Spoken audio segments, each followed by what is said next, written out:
Hello मेरे दोस्तों, कैसे हैं आप सब। आज की इस क्लास के अंदर हमारा कॉस्ट शीट खत्म हो जाएगा। और कॉस्ट शीट में बेसिकली आज की क्लास के अंदर बेसिकली हमें 3 क्वेश्चन करने हैं दोस्तों। क्वेश्चन नंबर 31, 32 एंड 34, क्योंकि प्रीवियस क्लास में 33 तक मैं करा दिया था। आइए आइए 31 से स्टार्ट करते हैं और 31 में देखते हैं कि क्या है।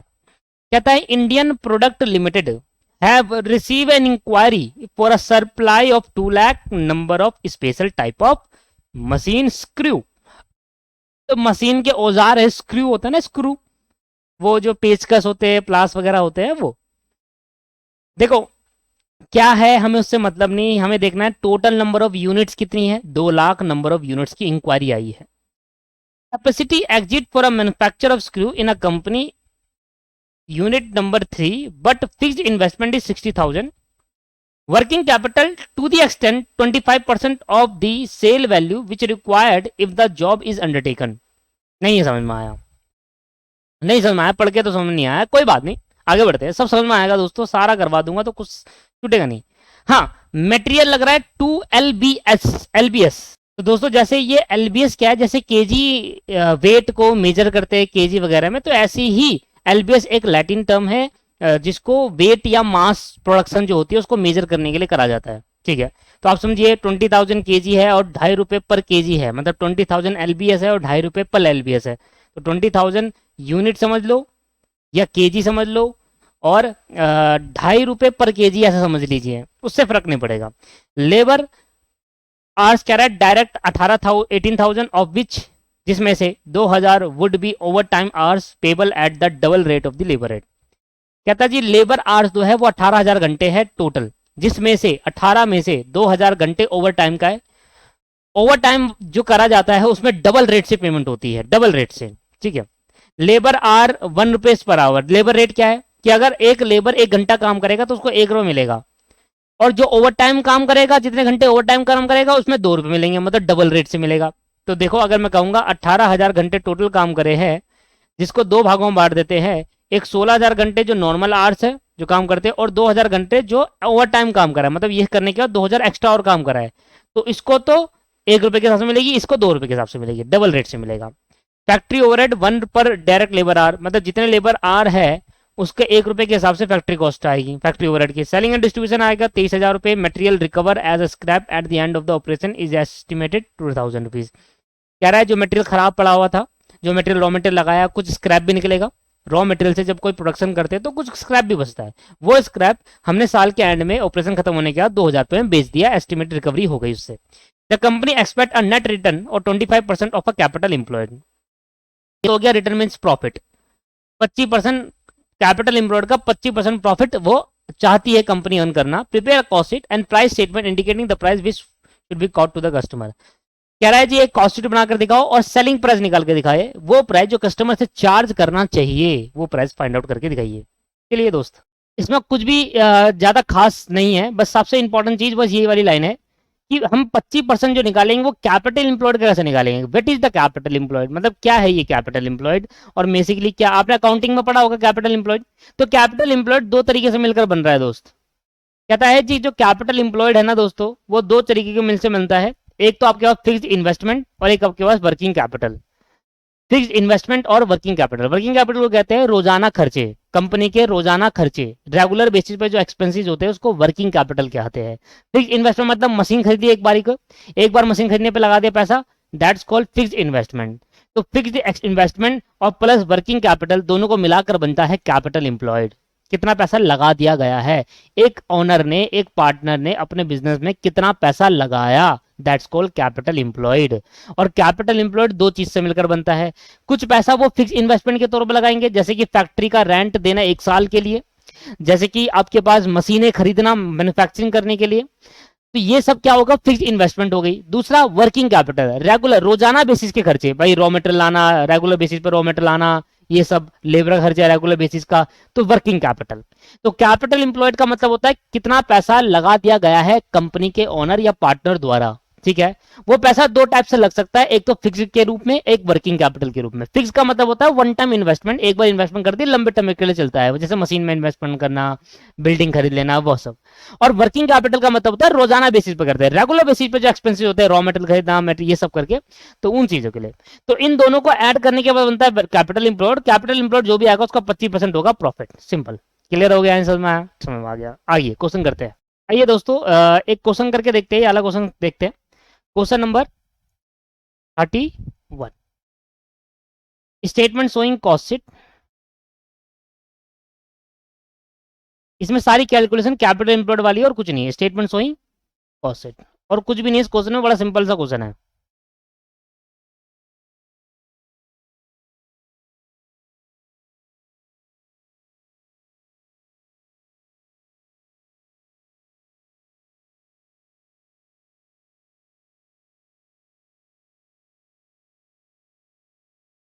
आइए, सबसे पहले आएगा डायरेक्ट मटेरियल।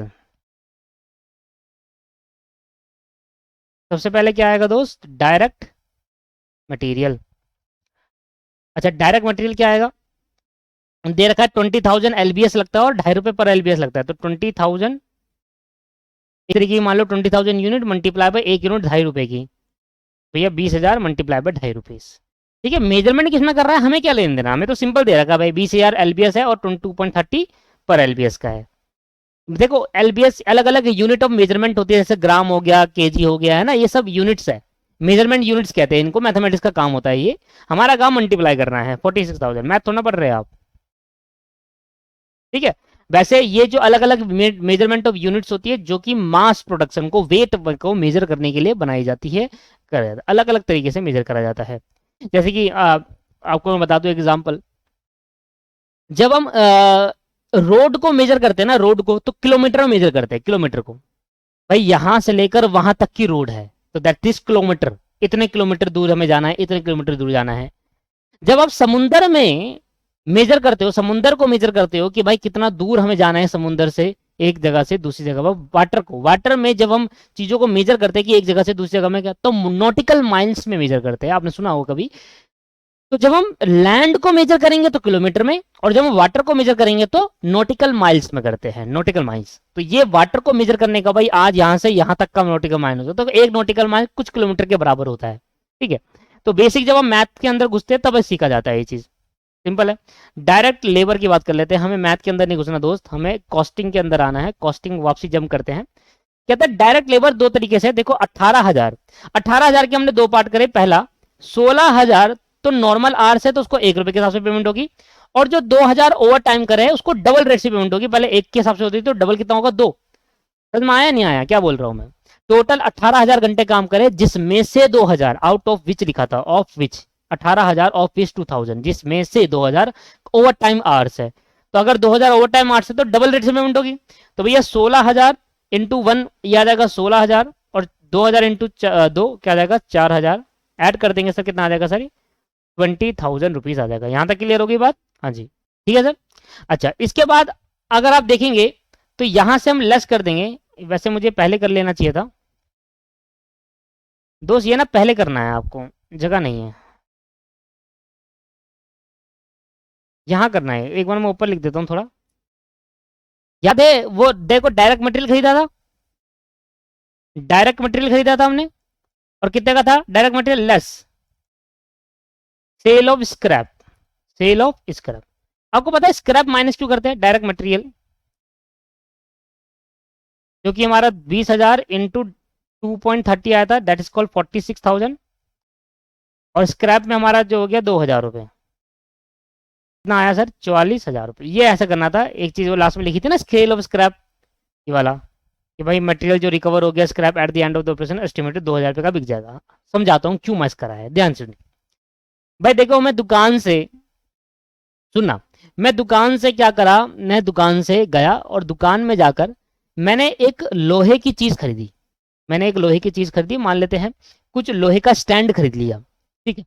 अब लोहे का स्टैंड मान लेते हैं वो आया 2,000 रुपये का, 2,000 रुपये का लोहे का स्टैंड आया, जबकि वो लोहे का जो स्टैंड मैंने खरीदा है वो 10 से 15 किलो के का था, इतना भारी वो था। अब लोहे का स्टैंड जब मैंने खरीदा तो मेरे दिमाग में एक बात आई कि जब भी ये लोहे का स्टैंड जो मैं आज खरीद रहा हूं नया, जब भी ये खराब हो जाएगा, मुझे जरूरत नहीं पड़ेगी, तब मैं इसको कबाड़ी के भाव में बेचूंगा। कबाड़ में अगर मैं इस लोहे के स्टैंड को बेचूंगा, उसकी कुछ ना कुछ तो वैल्यू निकलेगी। तो मैंने कहा चलो, अगर जो लोहे का स्टैंड आज मैंने नया खरीदा, तो मेरे दिमाग में एक बात आई कि यार जब भी ये बिकेगा ना, जब भी ये बिकेगा, कुछ पैसा तो रियलाइज हो ही जाएगा। तो मतलब आज मैंने मान लो अगर लोहे का एक स्टैंड अपने घर के लिए खरीदा 2000 रुपए का, और मैंने कहा जब भी ये बिकेगा ये मुझे 500 रुपए अर्न करके दे देगा। मतलब आज नहीं बेच रहा, मैं आज नहीं बेच रहा, आज तो मैंने नया खरीदा है दोस्त, आज तो मैंने वो लोहे का स्टैंड खरीदा है। फ्यूचर में 4 से 5 साल बाद जब भी ये खराब होगा, मुझे नया चेंज करना होगा, और जब भी मैं इसको कबाड़ के भाव बेचूंगा, as a sale of scrap के भाव बेचूंगा, तो ये मुझे 500 रुपए दे देगा। 500 का तो बिक ही जाना है। तो मुझे बताओ मेरी जेब से नेट कितना गया? भले ही 2000 रुपए आपकी जेब से गया, पर कुछ सालों बाद आपकी जेब में वो 500 वापसी आ जाएगा। तो आपका मटेरियल नेट कितने का लगा बिजनेस के अंदर? 1500 रुपए का। तो वही दोस्तों होता है, जब भी कभी कोई मटेरियल लगाया जाता है बिजनेस के अंदर, उसका जो स्क्रैप होता है, ये तो मैंने बहुत साल की बात कर ली, ये तो मैंने बहुत साल की बात करी। आपने अकाउंटिंग में डेप्रिसिएशन पढ़ा होगा। डेप्रिसिएशन पढ़ने के लिए जब आप डेप्रिसिएशन कैलकुलेट करते थे तो कहते थे cost of asset minus scrap value. क्यों करते थे?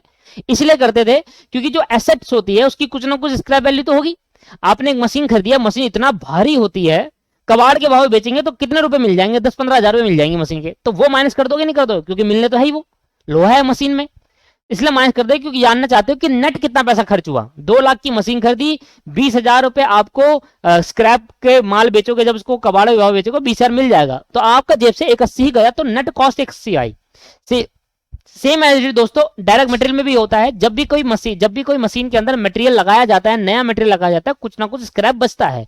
जो स्क्रैप बच जाता है, अगर वो बिक गया तो आपका जो मटेरियल है वो 46 का नहीं, 2000 का जो बिक गया उसको आपकी जेब में आ गया ना। आपकी जेब से गए 46, पर 2000 आपकी जेब में आ जाएंगे, तो नेट आपकी जेब से कितना गया? 44,000 रुपए। तो नेट कॉस्ट आएगी वो। तो हम कॉस्ट शीट के अंदर वो डालते हैं जो हमारी जेब से नेट जाता है।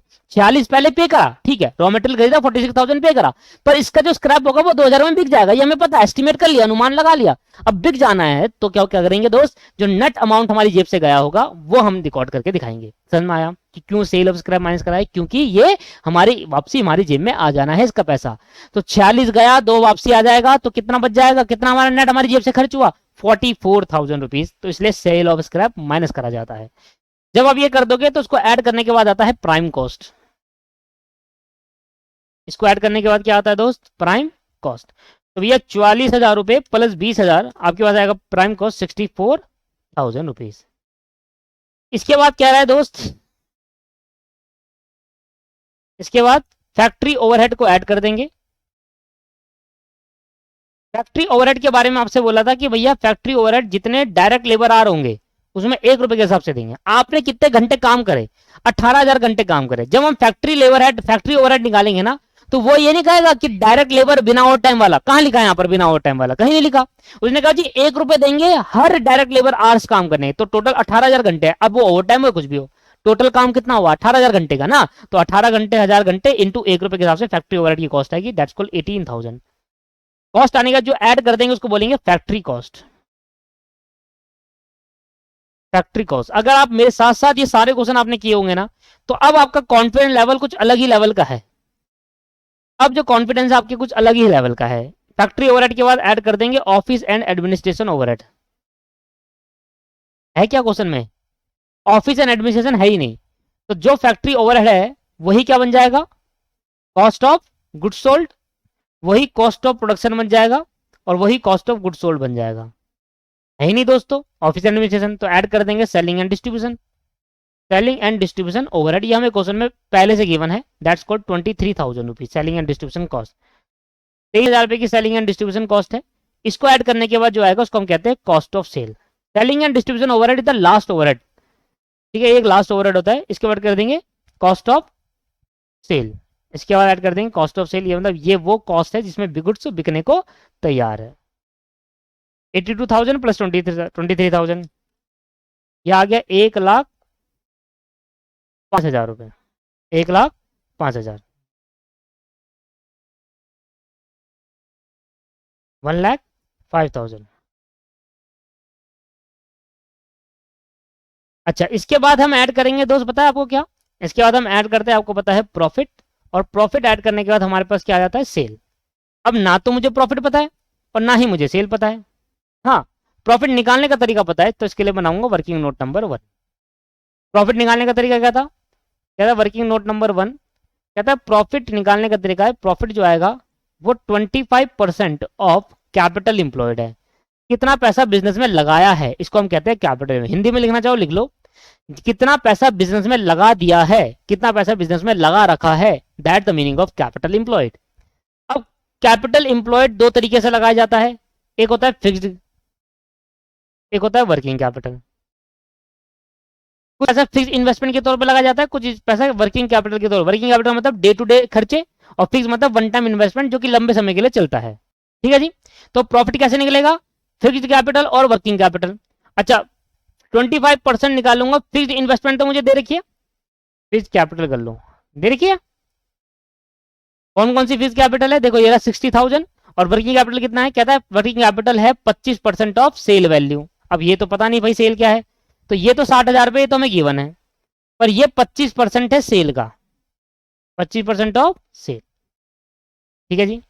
तो प्रॉफिट ये ऐसे निकलेगा, कह रहा है प्रॉफिट निकालने के लिए आपको ये चाहिए कि 60,000, और जैसी वर्किंग कैपिटल मुझे मिल जाएगा तो प्रॉफिट आ जाएगा। अब देखो सेल पता होना चाहिए ना वर्किंग कैपिटल के लिए, अगर सेल पता होगा तो 25% निकालूंगा वर्किंग कैपिटल, दोनों को ऐड करूंगा, उसका 25% प्रॉफिट आ जाएगा। तो इसके लिए मुझे अब अलग कैलकुलेशन करनी पड़ेगी। आपने सीखा था सेल इक्वल टू होता है cost plus profit, cost plus profit, ये सीखा था आपने, sale equal to cost plus profit. Sale को लेट कर लेते हैं X, let sale be the X लिख देना, let the total sale be X. हमने सेल को एक्स मान लिया भाई, हमें पता ही नहीं था सेल कितनी है तो हमने एक्स मान लिया। अच्छा, कॉस्ट मुझे पता है, हाँ कॉस्ट ये होती है, देखो cost plus profit is equal to sale. Cost पता है 1,05,000 रुपए है, 1,05,000 की कॉस्ट है, और प्रॉफिट अभी निकाला मैंने, ये रहा, ये है मेरा प्रॉफिट। 25% किसका? Fixed capital plus working capital. Working capital भी 25% है, किसका? सेल का, और सेल क्या है मेरी? एक्स है, इसलिए तो पहले निकाल दिया मैंने 25% ऑफ सेल, और सेल हमारी क्या है? एक्स। सोल्व करके देखेंगे, X is equal to 1,05,000 plus 25% equal to 60,000। अब इसको डायरेक्ट करो, 25% मीन्स 25 अपन में 100, तो 25 अपॉन में 100 करूंगा तो क्या आएगा? 0.25, और मल्टीप्लाई बाय करेंगे तो 0.25 एक्स। परसेंटेज करो, परसेंटेज है देखा ना, 25% 60,000 का, 25% इसका, तो एक्स इजिकल टू 1,05,000। सॉल्व करना आपको आता है, 60,000 का 25% कितना हुआ? 60,000 मल्टीप्लाई 25%, यह है 15,000 रुपए। और ऐसी 0.25 का 25% निकालना, गलती मत कर देना, 0.25 का 25% पूरा लगाना, ये आपके पास आ जाएगा 0.0625, और एक्स तो था ही यहां पर। 25% निकालोगे 0.25 का, 0.25 का 25% आता है 0.0625, और जो एक्स था वो एज इट इज। एक्स इधर आके क्या हो जाएगा? माइनस का, तो इसकी कुछ नहीं है तो 1x है, तो 1x माइनस ये प्लस का इधर आके माइनस का हो जाएगा 0.0625x। इन दोनों को ऐड कर दूंगा तो ये हो जाएगा 1,20,000 रुपए। एक में से माइनस करेंगे 0.0625, यह जाएगा 0.9375x। 1 में से इसको माइनस करेंगे, ये आ जाएगा 1,20,000। एस की वैल्यू निकाल दो direct, 1,20,000 divided by 0.9375, 1,20,000 divided by 0.9375, यह आ गया एक्स की वैल्यू आ गई 1,28,000। और दोस्तों जैसी एक्स की वैल्यू आई तो क्या प्रॉफिट आ सकता है? हाँ प्रॉफिट आ सकता है, यहां पुट कर दो। इसको मानेंगे इक्वेशन नंबर फर्स्ट, बोल दो, एक इक्वेशन बना दो उसको। कह रहा है जी प्रॉफिट आपको दे रखा है, निकालने की जरूरत ही नहीं जी, 1,28,000 तो ये आ गया। जब 1,28,000 ये आ गया तो बैलेंस फिगर से ये नहीं आ जाएगा क्या? अलग से क्या निकाले? ये निकाले 1,28,000 माइनस 1,05,000, आपके पास आ गया 23,000 रुपए, तो प्रॉफिट आपके पास 23,000। लो भाई ये आपका आंसर आया। तो समझ में आया क्या था इसमें? नया चीज ये था कि जो कैपिटल इंप्लॉयड है उसका 25% प्रॉफिट है। अब कैपिटल इंप्लॉयड दो चीज से बनता है, फिक्स कैपिटल और वर्किंग कैपिटल। फिक्स कैपिटल में फिक्स डाल दिया, वर्किंग कैपिटल क्या था? 25% सेल का, तो फिर मैंने ये फॉर्मूला लगाया कि भाई sale is equal to cost profit. Profit यहां से डाल दिया, ठीक है, कॉस्ट मेरे को दे रखा था निकाल दिया, और सेल को एक्स मान लिया। तो इस तरीके से सॉल्व कर।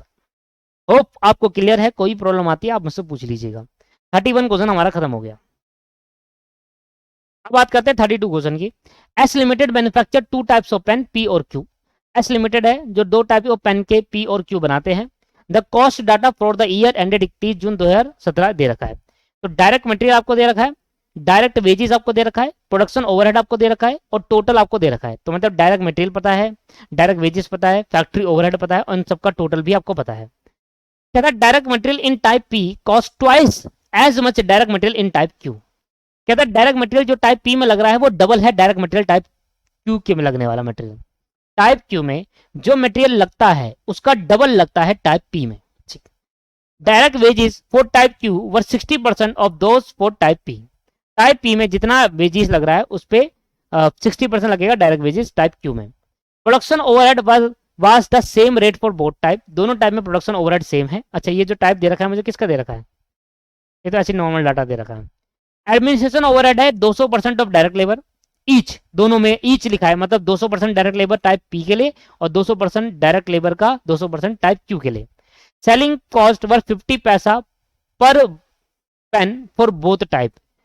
एक पेन बेचने के 50 पैसा की आपकी सेलिंग कॉस्ट होगी। प्रोडक्शन ड्यूरिंग द ईयर कुछ इस तरीके का प्रोडक्शन हुआ। टाइप पी में 40,000 यूनिट का प्रोडक्शन है और टाइप क्यू में 1,20,000 का प्रोडक्शन है। तो टाइप पी का टोटल 40,000 यूनिट प्रोड्यूस करते हैं और टाइप पी की 1,20,000 यूनिट प्रोड्यूस करते हैं। सेल टाइप पी में 36,000 यूनिट की सेल होती है, टाइप क्यू में 1,00,000 यूनिट की सेल होती है। तो इन दोनों से हमें क्या सीखने को मिला भाई, 40,000 प्रोड्यूस करा, 36,000 बेच दिया तो closing stock of finish good नहीं बच गया। Closing stock of finish good. और टाइप पी में कितना 40 प्रोड्यूस करा था, 36 बेच दिया, 4,000 का closing stock of finish good है। और 1,20,000 प्रोड्यूस करा था, एक बेच दिया, तो टाइप क्यू में 20,000 का क्लोजिंग स्टॉक है। ये समझ में आया, समझ में आ रहा है। सेलिंग प्राइस कह रहा है कि देखो सेलिंग, वो तो सेलिंग एक्सपेंस था दोस्तों, वो सेलिंग एक्सपेंस था ऊपर वाला, वो प्राइस नहीं था, सेलिंग कॉस्ट थी मतलब बेचने का खर्चा। ओके। और ये है टाइप पी के पेन को 14 रुपए का बेचते हैं और टाइप क्यू वाले पेन को 10 रुपए का बेचते हैं।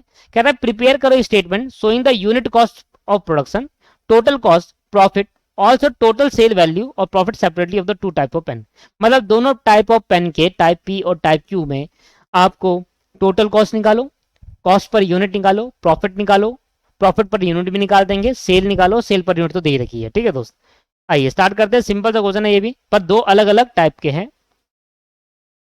Question number 32, statement showing cost sheet. Statement showing cost sheet for both type of pen, for both types of pen. तो दोनों टाइप्स ऑफ पेन की जो मैं स्टेटमेंट बना रहा हूँ कॉस्ट शीट की, वो है।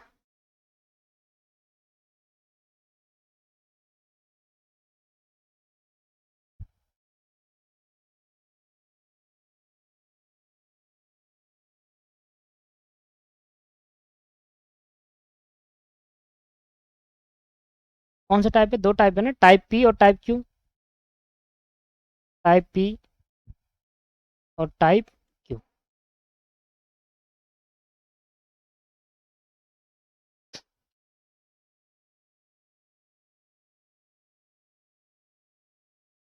पर्टिकुलर्स। आइए दोस्त एक एक करके स्टार्ट करते हैं। ऐसे करते हैं, एक कॉलम और बनाते हैं टोटल का, जिसमें पता चले कि वो टोटल कितने हैं और उनको बाइफरकेट भी करेंगे। ये मैंने बना दिया टोटल। टोटल का कॉलम बना देंगे, ठीक है। अब टोटल कॉलम बनाने के, इसको भी थोड़ा ठीक करिए, देखिए इसको भी एक बार देखो, ऐसे लिखो टाइप पी है और टाइप क्यू है। दोस्तों टाइप पी और टाइप क्यू में अगर देखोगे तो यूनिट कितनी कितनी बन रही है जरा बताइए। टाइप पी में टोटल कितनी यूनिट बना रहे हो, टाइप पी में कितनी यूनिट, टाइप पी में 40,000 यूनिट और टाइप क्यू में 1,20,000 यूनिट। तो इसमें 40,000 यूनिट बनती है और इसमें 1,20,000 यूनिट बनती है। इसका भी इफेक्ट आएगा, ये बात ध्यान रखना। इसके अंदर 40,000 यूनिट बनेगी और इसके अंदर 1,20,000 यूनिट बनेगी। ठीक है। तो टाइप पी कितना यूनिट प्रोड्यूस कर रहे हैं, 1,20,000 और टाइप क्यू में 1,20,000 और टाइप पी में 40,000 यूनिट प्रोड्यूस हो रही है। अब स्टार्ट करते हैं। सबसे पहले आता है डायरेक्ट मटेरियल। अगर आप बात करेंगे डायरेक्ट मटेरियल की तो क्वेश्चन में हमें डायरेक्ट मटेरियल गिवन तो है, पर बाइफरकेशन नहीं दे रखा टाइप पी में कितने का मटेरियल है और टाइप टू क्यू में कितना। टोटल डायरेक्ट मटेरियल 4 लाख रुपए ऐसा गिवन है क्वेश्चन के अंदर। तो कहां पर है, यहां पर है। और आप देखेंगे तो डायरेक्ट मटेरियल टोटल कितना लगा है, 4 लाख रुपए का डायरेक्ट मटेरियल लगा है। अगर आप बात करेंगे कि टाइप पी में, तो ये मैंने एक रेशियो बनाई है, जो टाइप पी और टाइप क्यू है वो 2:1 की रेशियो में बनेगा। सर ये कैसे समझ में आया 2:1? मैं इसको मिटो के दोबारा करता हूं। देखिए यहां पर एक लाइन दे रखी है, कहता है डायरेक्ट मटेरियल जो टाइप पी में लग रहा है ना, वो ट्वाइस होगा किसके, जो डायरेक्ट मटेरियल टाइप क्यू में लगता है। मतलब ये टाइप पी है, टाइप पी का जो पेन बन रहा है और टाइप क्यू का जो पेन बन रहा है, अगर टाइप क्यू में 1 रुपए का मटेरियल लगेगा ना, तो टाइप पी में 2 रुपए का लगेगा, डबल लगेगा, डबल। अगर टाइप क्यू में 2 रुपए का मटेरियल लगता है तो टाइप पी में 4 रुपए का लगेगा। मतलब इस तरीके से कहानी बता रहा है कि टाइप क्यू के अंदर अगर 1 रुपए का डायरेक्ट मटेरियल लगता है तो टाइप पी के अंदर कितने का लगेगा, 2 रुपए का लगेगा, डबल लगेगा। टाइप पी में जितना लगेगा उससे डबल टाइप पी में लगेगा। टाइप क्यू में जितना मटेरियल लगेगा उससे डबल पी में लगेगा। समझ में आया? अगर यहां पर 3 लगेगा तो 3 दूनी 6, अगर यहां पर 4 लगेगा 4 दूनी 8। मतलब जो इतना मटेरियल इस पे लगेगा उससे डबल लगेगा इसके अंदर। यहां तक बात क्लियर हो गई? ठीक है। तो जो मेरी रेशियो है, मैं हमेशा रेशियो लेता हूं मिनिमम से। मिनिमम मतलब अब 1 रुपए का तो मटेरियल लगाओगे ही, कि अगर 1 रुपए का मटेरियल टाइप क्यू में लगता है तो 2 रुपए का मटेरियल टाइप पी में लगेगा। तो 2:1 की एक बन गई रेशियो। आप इसको 4:2 की भी एक रेशियो कह सकते हो, क्योंकि इससे काटने में 2 आएगा, इसको काटने में 1 ही आ जाएगा। बात एक ही है। टाइप टू क्यू में अगर 2 रुपए का मटेरियल लगेगा तो टाइप पी में 4 रुपए का लगेगा। अब देखिए करना कैसे, इस 4 लाख को बांटना कैसे है, थोड़ा ध्यान दीजिएगा नहीं तो समझ नहीं आएगा।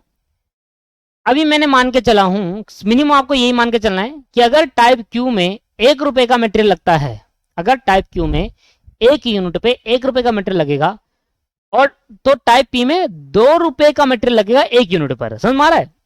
अगर टाइप क्यू वाले पेन बनाने में 1 यूनिट का टाइप क्यू वाला पेन बनाऊंगा, याले इस टाइप का 1 यूनिट बनाऊंगा तो 1 रुपए का मटेरियल लगेगा। और अगर इस टाइप का 1 यूनिट बनाऊंगा तो 2 का लगेगा।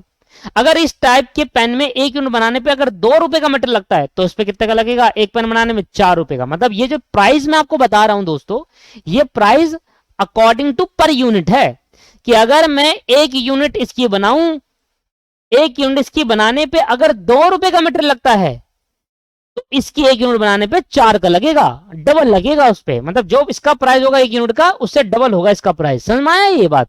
तो इसका मतलब अब समझिए। अभी मैंने मान के चला है कि देखो 2 रुपए 1 रुपए की कॉस्ट आती है 1 यूनिट बनाने पे, तो ये टोटल कितनी यूनिट बनाते हैं? टाइप क्यू में 1,20,000 यूनिट बनती है। अगर टाइप क्यू में 1,20,000 बनती है तो 1,20,000 यूनिट बनती है, और 1 रुपए की कॉस्ट आएगी तो कितना पैसा लगेगा? 1,20,000 पे टाइप क्यू वाले में खर्च होगा मटेरियल का। अभी मैंने क्या मान के चला है कि टाइप क्यू में 1 यूनिट बनाने पे 1 रुपया लगता है। ये मैंने माना है मिनिमम 1 रुपया तो लगेगा ही। अब 2 भी लग सकते, 3 भी लग सकते, 4 भी लग सकते, मिनिमम 1 से लेकर चलो। पहले 0 तो नहीं लगेगा, कुछ ना कुछ तो लगेगा ना, तभी तो मटेरियल बनेगा। समझ में आता है? ये तो बात क्लियर है कि मिनिमम 1 रुपए का मटेरियल तो लगेगा ही, 0 का तो कोई मटेरियल आता नहीं है ना दोस्त। ठीक है। और मैंने कहा अगर 1 रुपए का इसमें लगा 1 यूनिट बनाने पे तो 2 का लगेगा इसमें, क्योंकि ट्वाइस था। तो अगर इसकी कितनी यूनिट बनी है? 40,000। तो 40,000 को अगर 2 से मल्टीप्लाई कर दो तो कितना आएगा? 80,000। तो अगर टाइप क्यू की 1 यूनिट बनाने पे 1 रुपए लगेगा तो टाइप पी की 1 यूनिट बनाने पे 2 रुपए लगेगा, ट्वाइस। टोटल यूनिट इसकी बना रहा हूं 1,20,000। तो अगर मैं इसकी 1,20,000 बनाता हूं 1 रुपए के हिसाब से तो 1,20,000 की कॉस्ट आती है, और इसकी 40,000 यूनिट बनाता हूं 2 रुपए के हिसाब से तो 80,000। दोनों को मैं इसको जोड़ दूंगा, और जब मैं दोनों को जोड़ दूंगा तो दोनों को जोड़ने का मेरा कितना आ रहा है? 1,20,000 और 80। 1,20,000 प्लस 80,000, ये कितना है सर? 2 लाख रुपए। जबकि मेरे को कॉस्ट क्या करनी है? 4 करनी है, तो डबल कर दूं। आप समझिए ना भाई, आपको नहीं पता ना, बाइफरकेट करना सीखना है आपको। और क्या सीखेंगे भाई? 1 रुपए के हिसाब से चालू करा आपने। अगर 1 रुपए से चालू करा, 1,20,000 की कॉस्ट आई, इधर 2 लगेगा तो 80 की कॉस्ट है, दोनों को जोड़ने के बाद 2 ही लाख आ रहा है, और मुझे चाहिए 4 लाख का बाइफरकेशन, तो डबल कर देते हैं। तो मैंने कहा ऐसा कर लो कि इसको 1 की जगह कर दो 2, इसका डबल कर दो, और इसका 2 की जगह 4 कर दो, इसका डबल कर दो। क्योंकि अगर मैं मान के चलूंगा कि 1 यूनिट बनाने में 2 रुपए लगेंगे, ये मैं लेट कर रहा हूं दोस्त, ये मैं लेट कर रहा हूं, 1 यूनिट बनाने में 2 रुपए तो उसमें 4 रुपए लगेंगे। पहले 1 से चलना है, पहले 1 से करूं, एक से अगर आपका इन दोनों को जोड़ने के बाद 4 लाख आया था तो वेल एंड गुड है। अगर आपसे एक नहीं है तो नेक्स्ट पे चलो। अगर यहाँ 2 रुपए लग रहे हैं तो यहाँ 4 लगेंगे, तो 4 के हिसाब से करेंगे यहाँ पर 1,60,000 आ जाएगा, और इधर 4 के हिसाब से करेंगे 2,40,000 आएगा, और 2,40,000 और एक साथ मिलाकर हो जाएगा 4 लाख रुपए। तो ऐसे ध्यान देना है कि यहां पर आ जाएगा 1,60,000 रुपीज, और यहां आ जाएगा 2,40,000 रुपए। कैसे निकाला? हमने कहा देखिए 40,000 यूनिट बनाते हो और हमने 4 रुपए के हिसाब से लिया है, क्योंकि इसकी 1,20,000 यूनिट हमने 2 रुपए पर यूनिट के हिसाब से लिया है, 1 रुपया नहीं लिया। क्यों? मिनिमम तो 1 लेके चलोगे ना। मैं आपको फिर समझा रहा हूं कि 1 यूनिट बनाने पे मिनिमम 1 रुपया तो लगेगा ही। जब मैंने 1 लगा के देखा तो यहां 2 लगाऊंगा, ट्वाइस है। तो दोनों को जोड़ने के बाद देखा यूनिट जब बनी तो कॉस्ट देखा तो वो 2 लाख आ रही थी, 4 नहीं आ रही थी। मेरे को 4 लाख का बाइफरकेशन करना है। तो जो रेशियो है वो तो ये है, पी और क्यू की जो रेशियो है वो तो ये है 2:1। जब मैंने 2:1 के हिसाब से करा तो नहीं आया, तो आप इसको 4:2 के हिसाब से भी तो कर सकते हो, गलत थोड़ी ना है। अगर 1 रुपए का रॉ मटेरियल आएगा तो इधर 2 का आएगा। अगर इससे बात नहीं बन रही दोनों को जोड़ने का 2 लाख आ रहा है, 4 लाख लाना है, तो 2 रुपए का रॉ मटेरियल इधर आएगा तो 4 का इधर आएगा। इस तरीके से आपको बाइफरकेट करना है। इधर समझ में आया? नया टाइप का क्वेश्चन सीखने को मिला। Same as it is direct labour, इसका कोई और तरीका नहीं है दोस्तों, यही एक तरीका है। आपको 1 रुपए के हिसाब से चलना होगा। 1 रुपए की कॉस्ट अगर इससे लगती है मिनिमम तो 1 लगेगा ही, क्योंकि आपको पता है फ्री में तो रॉ मटेरियल आएगा नहीं, और टाइप क्यू में रॉ मटेरियल लग रहा है तो मिनिमम 1 का तो लगेगा। 1 का लगेगा तो इधर 2 का लगेगा। मल्टीप्लाई कर देगा यूनिट कितनी बनी, चेक करा 2 लाख आया, बराबर नहीं है, 4 के बराबर लाना है। तो हमने इसका करा 1 से हिसाब से देगा, 2 के हिसाब से चेक करो। 2 के हिसाब से चेक करा, और ज्यादा बड़ा नहीं होगा दोस्त, 2 या 3 में ही आ जाएगा आपका आंसर। 2 के हिसाब से चेक करा तो 2 इंटू 2, अगर 2 रुपए का एक यूनिट बनाने में 2 रुपए का मटेरियल लग रहा है तो इधर 4 का लगेगा पी वाले में। तो 2 इंटू 1,20,000 2,40,000, और 4 इंटू 80,000 1,60,000, दोनों को जोड़ा 4 लाख हो गया। आया समझ में? नहीं आया? ऐसी मान लो अगर 8,40,000 होता तो थोड़ा और आगे बढ़ा देता, ठीक है ना। फिर 2 के हिसाब से नहीं आता तो 3 के हिसाब से चेक करता। इस तरीके से आपको चेक करना होगा। Same as it is direct labour में भी परसेंटेज निकालते हैं। कहते हैं डायरेक्ट वेजेस, आपको टोटल दे रखा है 2,24,000। अब कितना है 2,24,000 में, इसका कितना है और इसका कितना है, कैसे फाइंड आउट होगा? रेशियो फाइंड आउट करो कि direct wages for type Q were 60% of type P. मतलब पी और क्यू की अगर मैं बात करूं तो पी और क्यू की बात करूं तो क्यू में जो वेजेस लगता है वो इसका 60% है। मतलब पी के अंदर अगर 100% का वेज लगेगा तो इसका 60% लगेगा क्यू में। ये कह रहा है, देखो दोबारा, टाइप क्यू में 60% लगता है किसका? टाइप पी में। अगर टाइप पी में 100% का मटेरियल लगता है तो टाइप क्यू में 60 का लगेगा। आप कुछ ना कुछ तो मानना ही पड़ेगा। और जब भी हम कहते हैं लेट करते हैं तो 100 लेट करते हैं। तो अगर टाइप पी में 100 रुपए का मटेरियल लगता है, 100 रुपए की वेजेस लगती है, तो टाइप क्यू में 60% लगेगा पी का, तो 60 आ जाएगा। समझ में आया? तो 100:60 का ही बनेगा इसका। तो इधर पी रेशियो क्यू क्यों बनेगा? 100:60 का बनेगा। समझ में आ गया ना कि अगर टाइप पी में 100 रुपए का वेजेस लगेगा तो टाइप क्यू में उसका 60% लगेगा। समझ में आया? तो टाइप क्यू किसका? टाइप क्यू में 60% लगेगा किसका? पी का। पी का अगर 100 है तो वो 60, अगर ये 200 होता तो वो 120 होता। इस तरीके से लगेगा। तो इसको कैसे करेंगे? तो यहां पर भी डिफिकल्टी आ रही थी आपको, तो मैं आपको एक तरीका बता देता हूं। जैसे यहां पर भी डिफिकल्टी, भाई मान लो कुछ भी अमाउंट आ गया, देखो इसका करने का तरीका भी बता देता हूं, इसका दोनों का एक ट्रिक बता देता हूं, उस ट्रिक से आप कर लोगे। देखो ट्रिक बस ये है कि आपको शो करके मत दिखाइएगा, सिंपल है। मैं आपको बता देता हूं, इसको ऐसा ना करके ट्रिक भी, ये तो देखो एक लॉजिक है कि आपको trial hit and trial method से चेक करना पड़ेगा, बार बार चेक करो। ये एक ट्रिक भी होती है इसके अंदर। ट्रिक क्या होती है, आप इस तरीके से देखिए, आपको ना यूनिट की रेशियो में बांट देना है। यूनिट की रेशियो मतलब कि आपको जो रेशियो लगानी है, जैसे कि हमने कहा जो इस टाइप पी में 40,000 यूनिट बनती है, और मल्टीप्लाई बाय 2 करेंगे। क्यों करेंगे 2? क्योंकि आपको पता है दोस्तों कि अगर टाइप पी में, टाइप क्यू में 1 रुपए के हिसाब से मटेरियल लगता है, 1,20,000 इंटू 1 ना। अगर टाइप पी में, टाइप क्यू में 1 रुपए के हिसाब से मटेरियल लगेगा तो यहां 2 के हिसाब से लगेगा, है ना। ये मान के चला है आपने। अगर टाइप क्यू के अंदर, ऊपर मटेरियल में आओ, दोबारा मैं ट्रिक सिखा रहा हूं, मटेरियल में दोबारा आइए। अगर टाइप क्यू के अंदर 1 रुपए का मटेरियल लगेगा तो टाइप पी के अंदर 2 रुपए का लगेगा, डबल लग रहा है। अच्छा, अगर इधर 1 रुपए का मटेरियल लगता है 1 यूनिट पर, तो 1,20,000 यूनिट बनती है इधर, तो 1,20,000 पे कितने का मटेरियल आएगा? समझ में आ गया। और इधर अगर 40,000 इंटू 2 के हिसाब से कर रहा हूं, मतलब 1 यूनिट अगर 2 रुपए की आती है तो 40,000 यूनिट कितने की आएगी? 80 की आ जाएगी। तो यहां पर जो रेशियो बन गई वो क्या बन गई? 40,000 मल्टीप्लाई बाई 82, तो 80,000 यहाँ हो गया और 1,20,000 यहाँ हो गया, तो 80,000 पर 1,20, तो ये कितना हो गया दोस्त, 8:12। एक 8:12 बन गई है। दोबारा देखेंगे 8:12 कैसे बन गई भाई, 40,000। अगर मैं यहां मान के चल रहा हूं कि अगर यहां पर 1,20,000 मल्टीप्लाई बाई 1, क्या करा मैंने जरा बताइए। मैंने कहा कि पी वाले मटेरियल, क्यू मटेरियल को बनाने में, एक मटेरियल, एक यूनिट बनाने में, एक पेन क्यू टाइप, क्यू वाला पेन बनाने में 1 रुपए का मटेरियल लगता है, 1 रुपए का मटेरियल लगता है, तो 1,20,000 यूनिट बनाने में 1,20,000 का मटेरियल लगेगा। अच्छा, यूनिट के हिसाब से रेशियो निकालने, ना तो वो 2:1 की रेशियो, ना अकेले यूनिट की, उस 2:1 को रेशियो को यूनिट की रेशियो से मल्टीप्लाई करो, एक नई रेशियो क्रिएट करो। देखो, ना तो इन दोनों की रेशियो लेना, ना इन दोनों की रेशियो लेना। पहले आप देखना कि अगर 1 रुपए का मटेरियल टाइप पी क्यू में लगता है तो डबल लेस पे लगेगा, तो अगर डबल लगेगा तो 40,000 यूनिट बनती है, तो दो के हिसाब से कितना आ गया, 80,000। 80,000 और इसका जिना 1,20, तो इन दोनों की रेशियो से आप अगर लगा देते हो तो सीधा आंसर आ जाएगा आपका बिना उससे। तो 80,000 से 1 2 3 4, 1 2 3 4, तो ये हो गया 8:12। आया समझ में, 8:12 क्या हुआ, ठीक। तो अब देखना, 4 लाख को 4 लाख को अगर मैं 8:12 के रेशियो में बांट दूं तो 160 ही आएगा, चेक कर लीजिए आप, ये ट्रिक है। डिवाइड बाई 8 12 की रेशियो में बांटूंगा तो 12 8 कितना हो गया, 20, तो डिवाइड बाई 20 मल्टीप्लाई बाई 8 इसका हो जाएगा। और यहां पर 4 लाख को बांटेंगे 12/20, चेक करिए जरा आ क्या आंसर। तो 4 lakh divided by 20 multiply by 8, 160 आ गया, और मल्टीप्लाई बाय 12 करेंगे तो 240 आ गया। सिंपल है ना। तो मैंने क्या करा, क्या रेशियो बनानी है आपको, एक रेशियो बना देनी है आपको, और वो रेशियो डिपेंड करता है क्वेश्चन के उस पे। जैसे कि इस लेबर में देखो आप, अब इसको भी रेशियो बांटूंगा, पर अकेली ना तो वो उसकी रेशियो ना यूनिट की रेशियो। मैंने कहा अगर मैंने कहा टाइप पी में 100 रुपए का लेबर मटेरियल लगा, 100 रुपए की लेबर लगती है, 1 घंटे की 100 रुपए लगती है, तो उसमें 60% लगेगी। ये तो क्लियर हो गया ना आपको।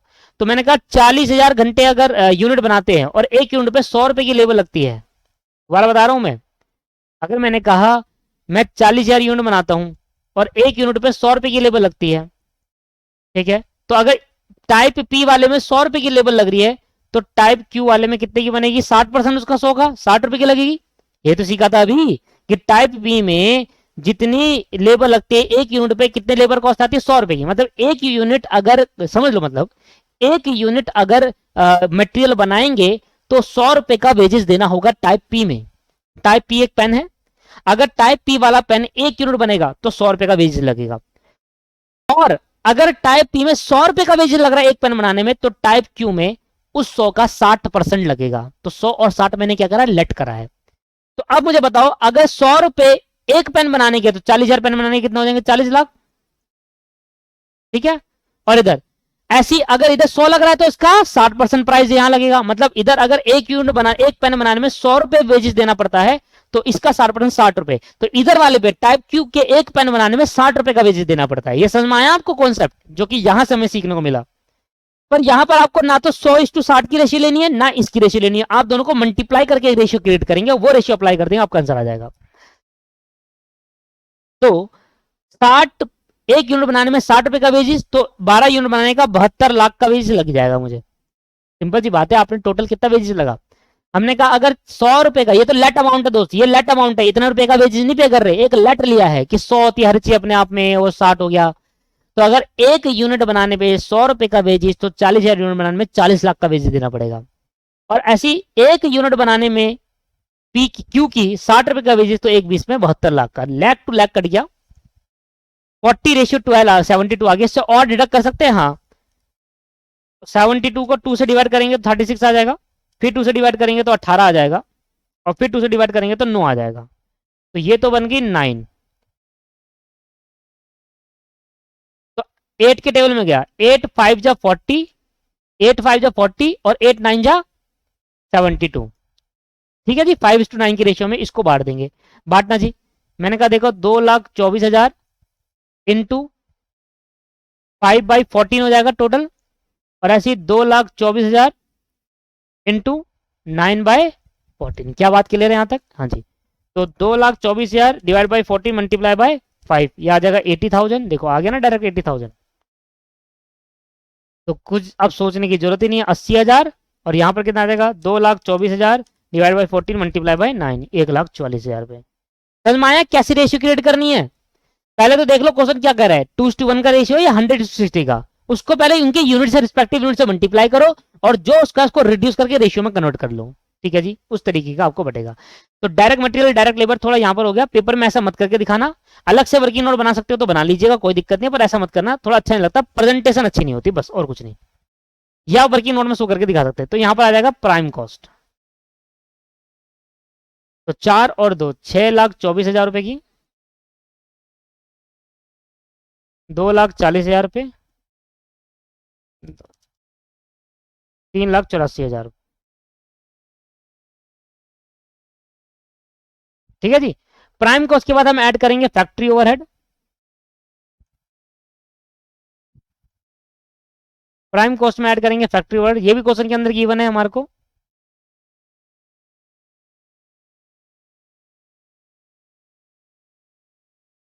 फैक्ट्री ओवरहेड क्वेश्चन में कितना गिवन है, ये रहा प्रोडक्शन ओवर 96,000, और इसके बारे में भी कुछ बोला था। अब इसको बाइफरकेट करना है, तो देखेंगे कैसे क्या रहा है।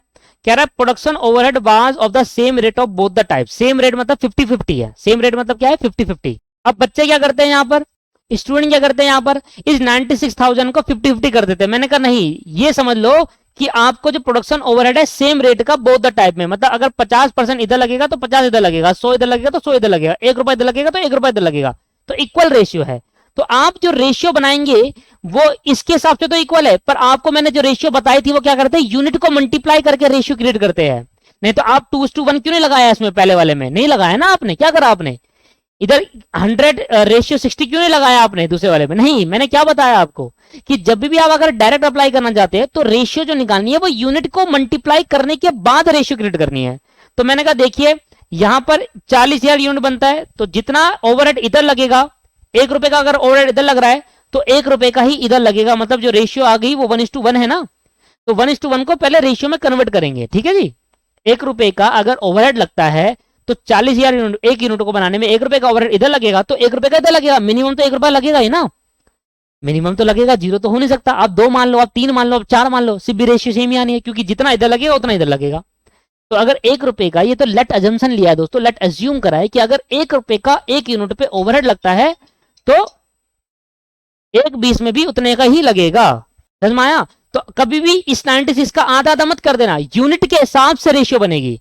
भाई इधर कम यूनिट बन रही है ना, तो आप कहोगे भाई देखो सुन लो मेरी बात, आप आधा आधा करने की गलत क्यों हो जाएगा। अगर आप 96,000 का 2 से डिवाइड कर दोगे तो 48,000 इधर लिख दोगे, 48,000 लिख दोगे, जबकि यहां पर यूनिट कम बनी है, इस वाले पर इधर यूनिट ज्यादा बनी है, तो जहां यूनिट कम बनेगी वहां कम पैसा लगेगा ना, और जहां यूनिट ज्यादा बनेगी वहां ज्यादा लगेगा। आपने दोनों इक्वल बांट दिया। इक्वल नहीं करना, इक्वल जो करना है वो रेशियो बनानी है उसके हिसाब से, यूनिट को मल्टीप्लाई करके। तो इधर 40 है इधर 20 है, तो कितना हो गया 4:12।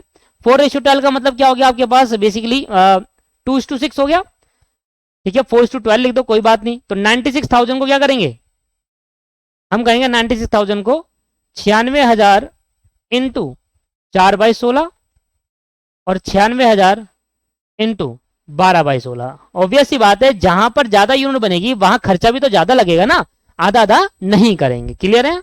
फिक्स्ड नहीं बताया हमें कि ये फैक्ट्री ओवरहेड फिक्स्ड ही है, ये फिक्स्ड होता तो फिर तो आधा आधा कर देता है ना। तो फिक्स नहीं बोला, वेरिएबल है, तो वेरिएबल के हिसाब से हम चेंज कर रहे हैं। तो 96,000 फिक्स्ड ना क्लियरली बताता है, अगर क्लियरली नहीं बताता तो समझ लेना वो वेरिएबल होता है, क्लियरली बताएगा फिक्स्ड। तो डिवाइड बाय 16 मल्टीप्लाई बाय 4, तो ये आ गया 24,000 रुपए। आप देखना अगर आप यहां अलग कर देते 48 हो जाता तो गलत हो जाता। डिवाइड बाय 4 मल्टीप्लाई बाय 12, ये आ गया 72,000 रुपए। इस तरीके से बांटा जाएगा। क्लियर है? फैक्ट्री ओवरहेड ऐड करने के बाद जो आएगा उसको हम क्या कहते हैं, फैक्ट्री कॉस्ट कहते हैं। तो 6,24,000 प्लस 96 यह आ जाएगा 7,20,000, जो आना चाहिए था देखो 7,20 आ रहा है। यहाँ कितना आ जाएगा 2,40,000 प्लस 24, यहाँ आ जाएगा 2,64,000 रुपये, और यहाँ का 384 प्लस 72 यह आ जाएगा 4,56,000 रुपये। यहाँ तक क्लियर है? इसको हम फैक्ट्री कॉस्ट कहेंगे। अब फैक्ट्री कॉस्ट के बाद क्या करते हैं, कहता है फैक्ट्री कॉस्ट के बाद ऐड करा administration overhead for each 200 for direct labour. जितना डायरेक्ट लेबर लगा था उसका 200% कर देना, दोनों के लिए वही रहेगा। तो ऐड कर देंगे एडमिनिस्ट्रेशन ओवरहेड। क्या कहता है 200% ऑफ डायरेक्ट लेबर। अब ये तो अलग से दिया नहीं था, तो देखिए डायरेक्ट लेबर कितना था, डायरेक्ट लेबर था 2,24,000। तो इन 2,24,000 80 और 144 का 200% कर दो, यहां लिख दो बस। तो 2,24,000 का 200% मतलब डबल हो गया, 4,48,000 रुपए। और इधर 80,000 था, 80,000 का 200% कितना होगा दोस्त, 1,60,000 और 144 का मल्टीप्लाई बाय 2 कर देंगे 288, तो 1,60,000 यहां जाएगा, 2,88,000 यहाँ आ जाएगा। देखो 200% बोला, सिर्फ सीधा बोल दिया कि ईच दोनों टाइप्स में डायरेक्ट लेबर जितनी भी है उसका 200% कर देना। सेलिंग कॉस्ट कह रहा है दोनों ही पेन में बोथ साइड जितनी यूनिट है उससे 50 पैसे की सेलिंग कॉस्ट है दोनों में। तो इसको ऐड करने के बाद क्या आता है मुझे बताइए। इसको ऐड करने के बाद कहते हैं कॉस्ट ऑफ प्रोडक्शन और कॉस्ट ऑफ गुड सोल्ड भी इसको कह देंगे। क्यों? क्योंकि opening stock of finish good है क्या, हाँ है भाई, sorry opening stock of finish good है, sorry closing stock of finish good है, तो इसको कॉस्ट ऑफ प्रोडक्शन कहेंगे, कॉस्ट ऑफ प्रोडक्शन। और कितना होगा जरा ऐड करना, 7,20,000 प्लस 4,48,000, ये आ गया 11,68,000 रुपये, 2,64,000 और प्लस 160, ये आ गया 4,24,000 रुपये। और 456 प्लस 288 ये कितना आ गया, 7,44,000, ये आ गया कॉस्ट ऑफ प्रोडक्शन। इसके बाद ऐड करते हैं opening stock of finish good, जो कि हमें क्वेश्चन में दे नहीं रखा, पर दे रखा है closing stock of finish good, ये दे रखा है। और इसको हमें निकालना आता है दोस्त, इसको हमें निकालना आता है, हमें अलग से निकालने की जरूरत नहीं पड़ेगी, क्योंकि ये मैंने बेसिक की जो 15 क्वेश्चन कराए थे उसी में बता दिया था कि फिनिश गुड का क्लोजिंग स्टॉक कैसे निकालते हैं। इसके लिए मैंने अलग से कॉन्सेप्ट में हेडिंग में डलवाई थी, how to calculate closing stock of finish good amount. ये तो दोस्त नील है, तो इसकी जगह तो कुछ नहीं आएगा, बस इसकी जगह पर आएगा क्या आएगा कि भाई अभी तक ये जो कॉस्ट आई वो 1,20,000 यूनिट बनाने पाई, और ये जो कॉस्ट आई वो 40,000 यूनिट बनाने पाई। तो अगर मैं इसकी बात करूं तो टाइप 2 के लिए यहां पर लिख देते हैं, टाइप 1 की, टाइप पी की 4,000 यूनिट अनसोल्ड है। देखो 4,24,000, 4,24,000 रुपीज है 40,000 यूनिट बनाने पे, और बिकी कितनी, 36 बिक गई, तो 4,000 अनसोल्ड रहेगी, तो बता दीजिए कितना आया। सिंपल है ना भाई, इतनी कॉस्ट लगी 40,000 यूनिट बनाने पे, 36 ही बिक पाई, तो 4,000 जो नहीं बिकी उसकी निकाल दो। इतनी कॉस्ट आई, टाइप क्यू की कॉस्ट आई कितनी यूनिट बनाने पे भाई, 7,40,000 रुपए खर्च हो गए 1,20,000 यूनिट बनाने पे, तो कितनी नहीं बिकी, 20,000 यूनिट नहीं बिकी, तो बता दो कितना हो गया। सिंपल है ना। और ये तो मैंने आपको अनसोल्ड यूनिट बताई दी थी नीचे भाई, इन दोनों के हिसाब से अनसोल्ड आ गई थी ये, और ये आपको आता है दोस्त, मुझे अलग से बताने की जरूरत नहीं है। 4,24,000 डिवाइड बाय 40,000 मल्टीप्लाई बाय 4,000, ये आ जाएगा आपके पास 42,400। और इधर 7,44,000 डिवाइड बाई 1,20,000 मल्टीप्लाई बाई 20,000, ये आ गया 1,24,000। और इसको कैसे निकाले, दोनों को जोड़ दो, 1,24,000 प्लस 1,24,000 प्लस 42,400, ये आ गया 1,66,400। ठीक है जी, यहां तक बात क्लियर होगी। इसको जोड़ने के बाद जो आएगा उसको हम कहते हैं कॉस्ट ऑफ गुड सोल्ड, और फिर ऐड करते हैं सेलिंग एंड डिस्ट्रीब्यूशन। ये सारी कैलकुलेशन जो मैं इधर ही अकाउंट में कर दे रहा हूं ना, देखिए करना चाहे तो कर लीजिएगा, नहीं करना मैं कहूंगा नहीं करिए, अलग से वर्किंग नोट बना लीजिएगा, क्योंकि प्रेजेंटेशन का भी कुछ इंपॉर्टेंस रहती है। दोनों को जोड़ देंगे सर, 11,68,000, 1,66,400 प्लस 11,68,000 मिलाकर हो जाएगा 13,34,400। 4,24,000 प्लस 42,400 आ जाएगा 4,66,400। नहीं नहीं नहीं, ऐड थोड़ा करना था, माइनस करना था दोस्तों, ये तो माइनस करना है ना, क्लोजिंग स्टॉक तो माइनस है। दोबारा लिखे, क्लोजिंग स्टॉक माइनस करना था, करना 11,68,000 प्लस 1,66,400 माइनस कर देंगे, 11,68,000 माइनस 1,66,400, यह आ जाएगा 10,01,600। 4,24,000 माइनस कर देंगे 42,400,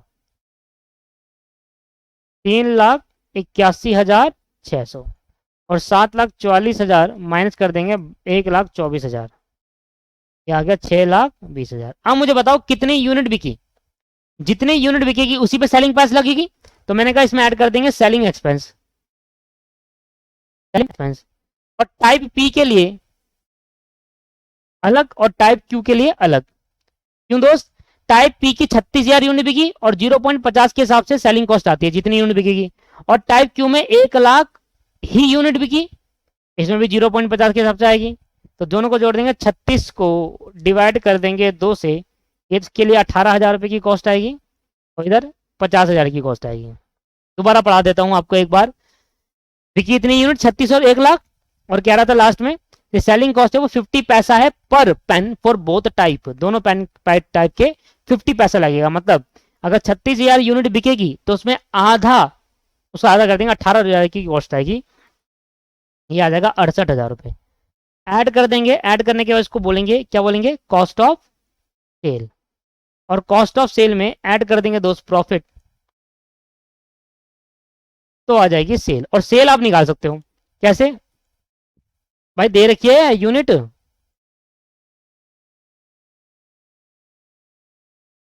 सेल की यूनिट दे रखी है ना, कितने रुपए में बिकी, लास्ट में दे रखा था कितना, 14 रुपए पेन टाइप 1 पी के लिए और 10 रुपए क्यू के लिए।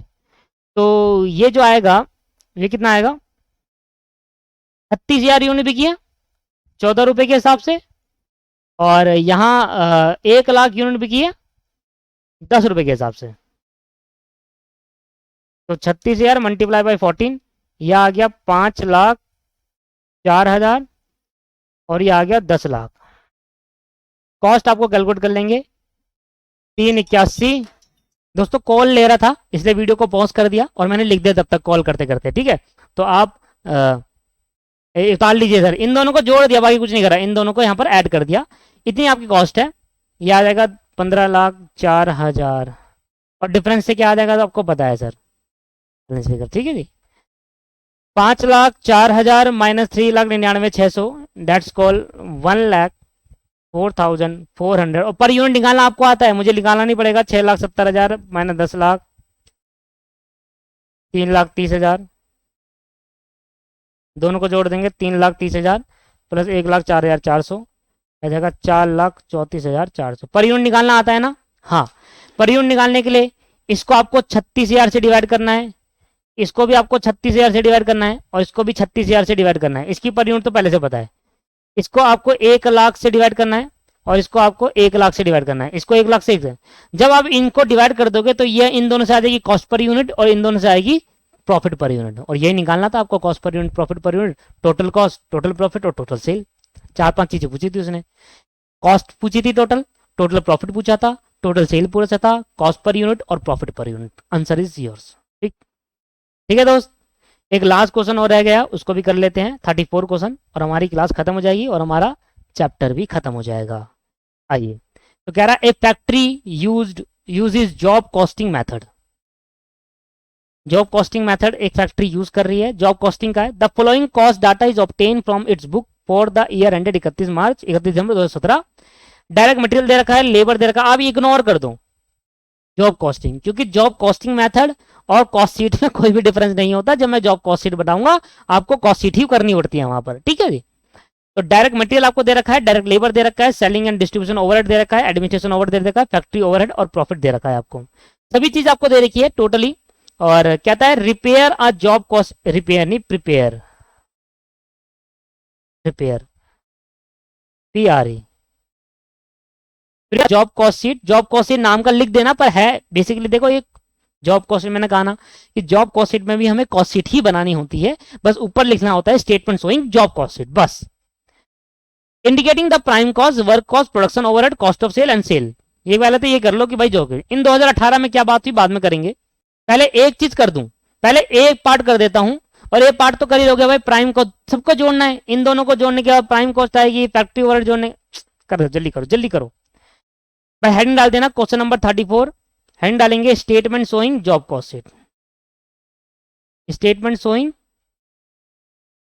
Job cost. और दोस्तों मैंने नहीं डाला ये क्वेश्चन यहाँ पर, ये वर्कबुक में है, ये क्वेश्चन यहीं पर कॉस्ट शीट वाले चैप्टर में है वर्कबुक में, मैं क्या करूं, मैंने भी डाल दिया statement showing job cost sheet. तो मैं इसलिए डाल दिया क्योंकि कोई फर्क नहीं था, और हाथ क्या हो जाएगा तो ठीक है, क्योंकि देखो ऐसा होता है कि एक चीज यहां से अगर मैं कहता चलो ये क्वेश्चन मैं बाद में करा दूंगा और ये क्वेश्चन मैं जॉब कॉस्ट शीट वाले चैप्टर में पढ़ा दूंगा, तो मैं भूल जाऊंगा भैया कि वाला क्वेश्चन कहां जुड़ा है, क्योंकि जॉब कॉस्ट शीट पता नहीं कब आएगा।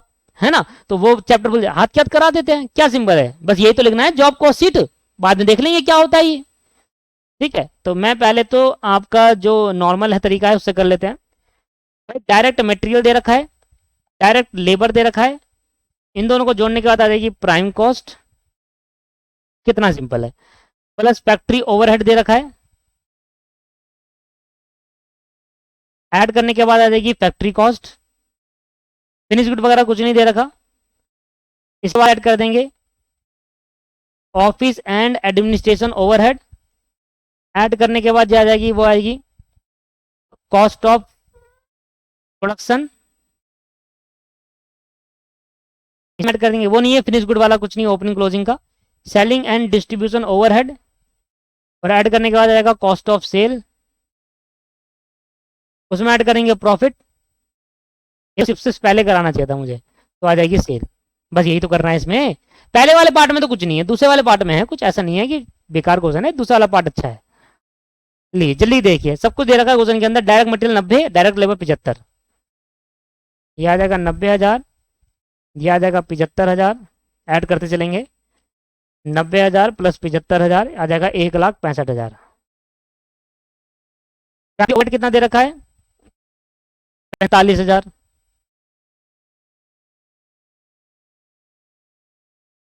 प्लस 45,000 ऐड कर देंगे, ये आ जाएगा 2,10,000 factory cost. Office and administration overhead कितना दे रखा है, ये रहा 42,000, तो 2,10,000 में 42 ऐड कर लो, ये आ गया 2,52,000। ना तो opening stock of finish good है और ना ही डब्ल्यूआईपी का कोई कंसेप्ट है। सेलिंग एंड डिस्ट्रीब्यूशन ओवरहेड दे रखा है 52,500, 52,500 सेलिंग एंड डिस्ट्रीब्यूशन, टोटल करने के बाद आ जाएगा 3,04,500, और आपको प्रॉफिट गिवन है क्वेश्चन के अंदर 60,900, ये था क्या, ये क्यों था, प्लस 60,900, ये आ जाएगा 3,65,400 सेल। खत्म हो गया पहला पार्ट। हमसे पूछा था प्राइम कॉस्ट निकाल दो, फाउंडेशन में आता है क्वेश्चन, वर्क कॉस्ट शीट निकाल लो, वर्क कॉस्ट निकालो, फैक्ट्री ओवरहेड, प्रोडक्शन कॉस्ट निकाल लो, कॉस्ट ऑफ सेल निकालो, सेल निकालो, सब कुछ निकाल दिया जी, पहले खत्म हो गया। हाँ ये क्वेश्चन इसलिए डाला गया है, मैं डालता नहीं, मैं ऐसे छोटे छोटे क्वेश्चन डालता नहीं, बट ये क्वेश्चन इसलिए क्योंकि लास्ट वाला पॉइंट अच्छा है। क्या था, इन 2018 अभी क्या चल रहा है 2017, तो कॉस्ट शीट 2017 की बनाई, अब 2018 की बात करता है। क्या था, इन 2018 a factory receive an order number of job, it estimate the direct material required 1,20,000। 2018 में देखा गया कि कुछ ऑर्डर और मिले और डायरेक्ट मटेरियल जो होगा वो आपका 1,20 का होगा, डायरेक्ट लेबर जो होगा वो आपका 75 का होगा। What should be the price this job if the factory intend to earn same profit on sale, same profit same rate of profit. देखे देखे देखे ध्यान दीजिएगा, सेम अमाउंट होता है, एक होता है रेट। तो मुझे अभी जो रेट निकाल लेता हूं यहां से कि क्या रेट है, कि भाई ये इसका क्या रेट है, तो प्रॉफिट टू सेल रेशियो बोलते हैं इसको, क्या कहते हैं, प्रॉफिट टू सेल रेशियो। और निकालते कैसे हैं, प्रॉफिट टू सेल मतलब प्रॉफिट अपॉन में सेल इनटू 100। मैं जानना चाहता हूं, अभी तो मुझे पता है कि भाई 3,65,400 की सेल करूंगा तो इतना प्रॉफिट कमाऊंगा, तो मैं जानना चाहता हूं कितने रेट से कमाया, ये निकालना चाहता हूं। कैसे करेंगे, 60,900 डिवाइड बाय 3,65,400 और मल्टीप्लाई बाय 100 कर देंगे। तो 60,900 डिवाइड बाय 3,65,400 मल्टीप्लाई बाय 100 कर दूंगा तो 16.67%, 16.67% के रेट से आपने प्रॉफिट अर्न करा, मतलब ये प्रॉफिट जो है 16.67% ऑफ सेल है। और कभी निकाल सकते हैं, तो इधर लिख देंगे प्रॉफिट टू कॉस्ट और प्रॉफिट को कॉस्ट से divide, 60,900 divided by 3,04,500 multiply by 100, यह आ गया 20% ऑफ कॉस्ट। दोनों बता दिया, तो दोनों निकाल दिया, जो भी हमें को जरूरत पड़ेगी उससे निकाल दूंगा, है ना। तो दोनों बता दिया, 20% कॉस्ट का और सेल का 16.67%। कह रहा एज्यूम करो the selling and distribution overhead has gone up by 15%, पिछले से अब 15% बढ़ गया। Okay, factory recovery overhead, factory overhead है percentage of direct wages and factory overhead as the percentage of direct wages. Factory overhead क्या है, direct wages का percentage, मतलब जो परसेंटेज फैक्ट्री ओवरहेड का डायरेक्ट वेजेस कैसे निकालेंगे। ये जो फैक्ट्री ओवरहेड है ना 45,000, ये डायरेक्ट वेजेस की कितनी परसेंट है, निकालने के लिए क्या करना पड़ेगा भाई, जो फैक्ट्री ओवरहेड इसको बोलते हैं, आगे जाकर ओवरहेड चैप्टर पढ़ेंगे तो इसको बोलते हैं ओवरहेड रिकवरी रेट। क्या बोलते हैं इसको, ओवरहेड रिकवरी रेट। ठीक है, अभी के लिए इग्नोर कर दो, जब ये ओवरहेड चैप्टर पढ़ेंगे ना तब देखना कितने डिटेल में कराऊंगा। आपको पता है इतना चैप्टर। तो फैक्ट्री ओवरहेड रेट बोल दो आप सीधा कि ये कितना है डायरेक्ट वेजेस का। तो कैसे निकालेंगे, ऐसे निकालेंगे दोस्त, फैक्ट्री ओवरहेड कितना है अपॉन में डायरेक्ट लेबर कितना है इंटू 100, मतलब फैक्ट्री ओवरहेड डायरेक्ट लेबर का कितना परसेंटेज है, निकालिए भैया। फैक्ट्री ओवरहेड 45,000 और डायरेक्ट लेबर है 75,000 और इंटू 100, तो 45,000 divide by 75,000 multiply by 100, that's को 60%।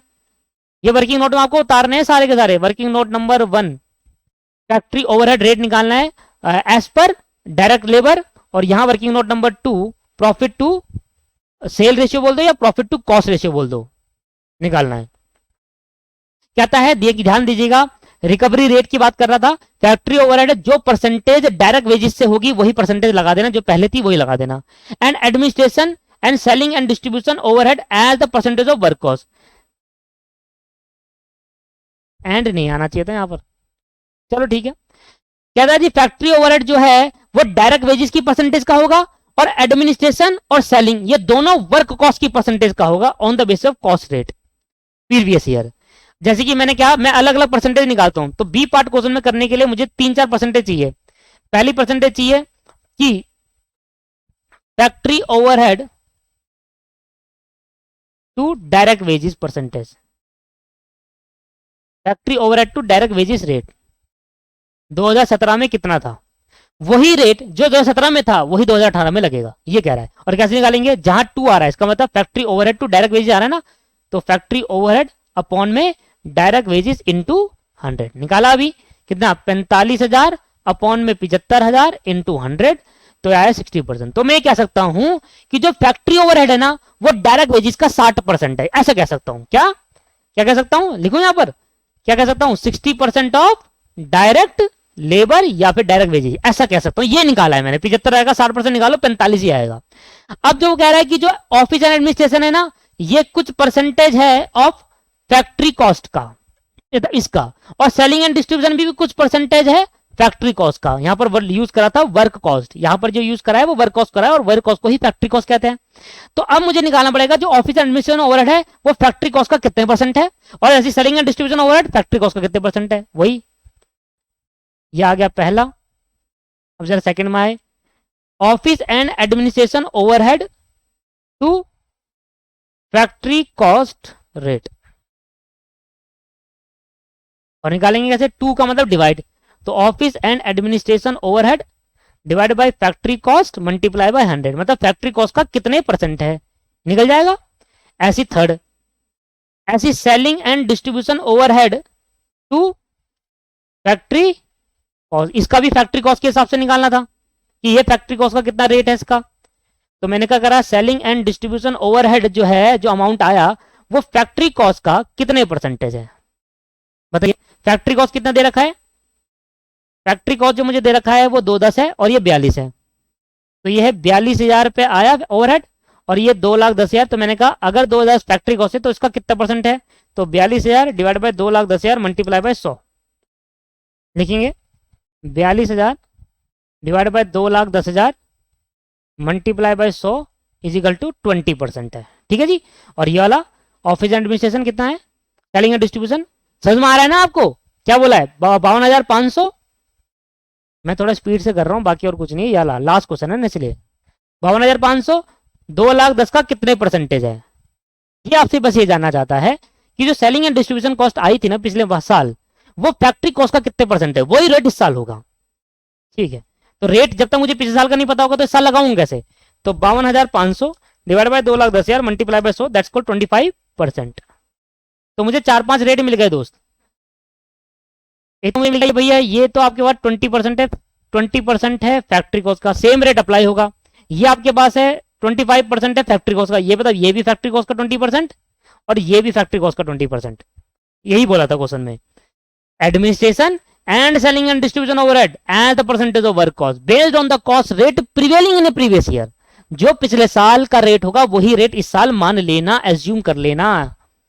और सेलिंग ओवरहेड क्या है, 5-15% से बढ़ गए, ठीक है सर कोई बात नहीं, बनाओ दोबारा कॉस्ट शीट, ये रेट आपको निकालने पड़ेंगे, ठीक है दोस्त। Statement showing cost sheet for 2018, statement showing cost sheet for 2018, 18। दोस्तों अमाउंट मत डालना, रेट अप्लाई करना, रेट। क्यों? क्योंकि यहां पर डायरेक्ट वेजेस और फैक्ट्री ओवरहेड अलग अलग आएंगे, कहीं आप अमाउंट ही अप्लाई कर दो। अमाउंट अप्लाई नहीं करना, रेट अप्लाई करना है। जैसे कि मैं बता रहा हूं, डायरेक्ट मटेरियल डालोगे और डायरेक्ट लेबर डालोगे, ये आपको क्वेश्चन के अंदर गिवन है, तो इसको ऐड करने के बाद आ जाएगा प्राइम कॉस्ट। डायरेक्ट लेबर आपको क्वेश्चन के अंदर, डायरेक्ट मटेरियल ये रहा 120 और डायरेक्ट लेबर है 75,000, तो 1,20,000 ये है और 75,000 ये है, दोनों को जोड़ देंगे 120 और 75, ये आ गया 1,95,000। अब वो कह रहा था इसके बाद क्या ऐड करते हैं, फैक्ट्री ओवरहेड। इसके बाद क्या कहते हैं, फैक्ट्री ओवरहेड। और जो कि क्या था, जो रेट पिछले साल था वही रेट अप्लाई होगा। मैंने निकाल दिया 60% ऑफ डायरेक्ट लेबर, तो फैक्ट्री ओवरहेड क्या होगा, 60% ऑफ डायरेक्ट लेबर। बस ये ध्यान देना है, रेट अप्लाई करना, अमाउंट में लिख देना। भले अगर अमाउंट से हमारा कोई दिक्कत नहीं है, 75,000 का 60% निकालेंगे 45 आएगा। क्यों? क्योंकि पिछले बार भी डायरेक्ट लेबर 75 था, इस बार भी डायरेक्ट लेबर 75 है, तो इसलिए भी फैक्ट्री ओवरहेड भी सेम आया। क्या अलग लगाएंगे, 1,95,000 प्लस 45,000, ये आ गया 2,40,000। इसको हम क्या नाम देते हैं, फैक्ट्री कॉस्ट। अब देखो फैक्ट्री कॉस्ट पिछली बार कितना था, 210, इस बार कितना है 240, तो इस बार परसेंटेज लगाएंगे, ठीक है। फैक्ट्री कॉस्ट ऐड करेंगे ऑफिस एंड एडमिनिस्ट्रेशन, जो कि मुझे बताओ क्या था सर, 20% था फैक्ट्री कॉस्ट का, 20% ऑफ फैक्ट्री कॉस्ट। अब देखो फैक्ट्री कॉस्ट कितनी है, जो पिछले परसेंटेज मैंने निकाला ना वही तो लगा दिया, 20% फैक्ट्री। अब इधर 210 थी तो वो उधर 240 है, तो रेट अप्लाई करना है दोस्त। वो कह रहा था रेट अज्यूम करना, जो पिछले साल रेट था वही इस साल रेट होगा। तो फैक्ट्री कॉस्ट 2,40,000 का 20%, ये आ गया 48,000। इसके बाद ऐड कर देंगे तो क्या आ जाएगा, कॉस्ट ऑफ प्रोडक्शन। इसमें ऐड करेंगे क्या, एक मिनट, हाँ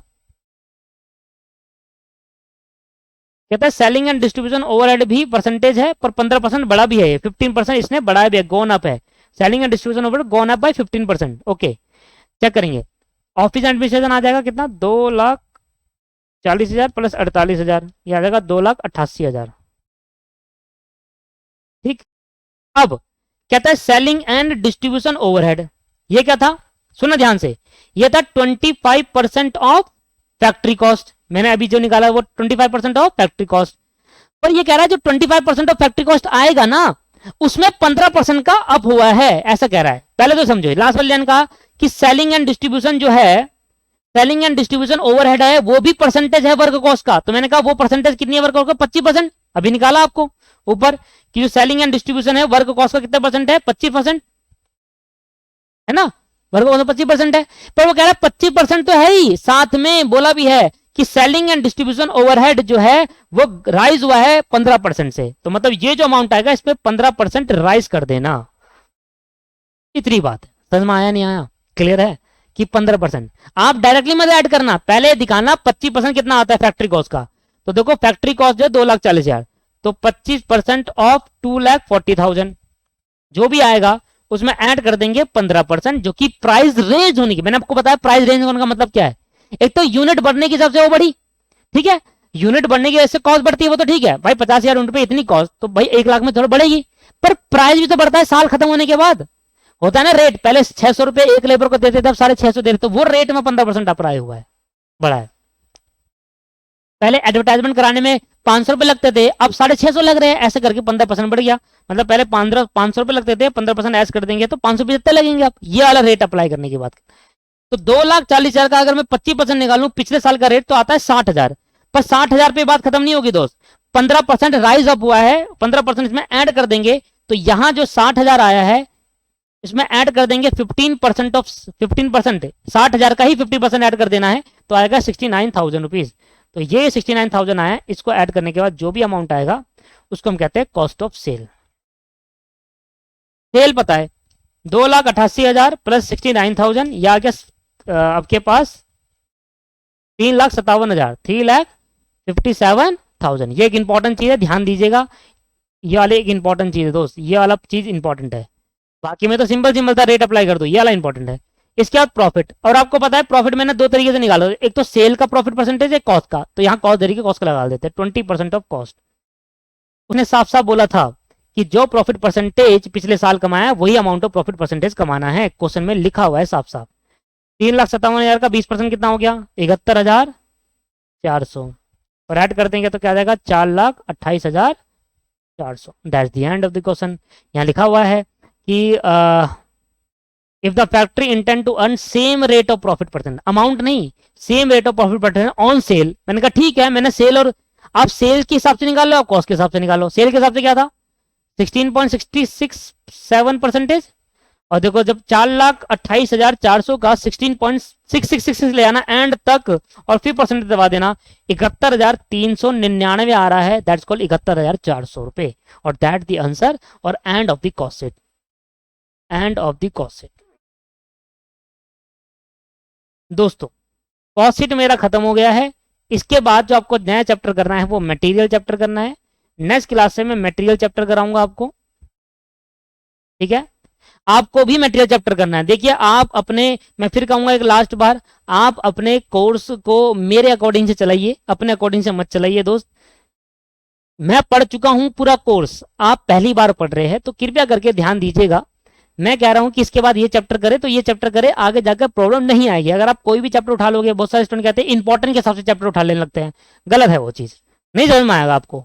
आ भी जाएगा तो कम आएगा, समझ में आ रहा है? तो मटेरियल चैप्टर करेंगे, मटेरियल के बाद फिर लेबर करेंगे, फिर ओवरहेड करेंगे। ये 3 चैप्टर लगातार होने चाहिए, तब डिसाइड करेंगे फिर क्या करना है। ये 3 चैप्टर लगातार होंगे, मटेरियल के बाद फिर लेबर चलेगा, फिर ओवरहेड चलेगा। ये 3 चैप्टर लगातार होने चाहिए, तब जाकर ही आगे बात बनेगी। दोस्त समझ में आया? क्लियर हो गया? ओके रिपोर्ट है। तो इसके बाद आपको कोई भी क्वेश्चन नहीं करने, और कॉस्ट शीट के अंदर 34 question is enough for you. इसके बाद अगर आप क्वेश्चन कर रहे हो और अगर आपको नहीं आ रहा, फिर भी आप भेज दीजिए, कोई प्रॉब्लम नहीं है। व्हाट्सअप करिए मुझे और आपके पास आपको प्रॉब्लम का सोल्यूशन मिल जाएगा। पर जब भी व्हाट्सअप करोगे, जब भी मुझसे प्रॉब्लम पूछेगे, एक तो क्वेश्चन के फोटो क्लियर और एक अपने आंसर की जो आपने करा वो फोटो, और एक वॉइस में भेज देना, सर मेरे से ये गलती हो रही है, मुझे समझ नहीं आ रहा, बस बाकी मैं आंसर दे दूंगा आपको। ये 2 चीज जरूर भेज दीजिएगा दोस्तों। आज के लिए इतना ही, कॉस्ट शीट खत्म करते हैं, नेक्स्ट क्लास में मिलते हैं। और नेक्स्ट क्लास के अंदर हम अपने मटेरियल चैप्टर करेंगे। एक बार चेक करें मटेरियल में कितने क्वेश्चन है। अगला चैप्टर मैंने दे रखा है, मेरी बुक में जो है जिस तरीके से दे रखा है उसी तरीके से आपको पढ़ना है। मटेरियल चैप्टर देखें, टोटल गिनते कितने चैप्टर है? 3,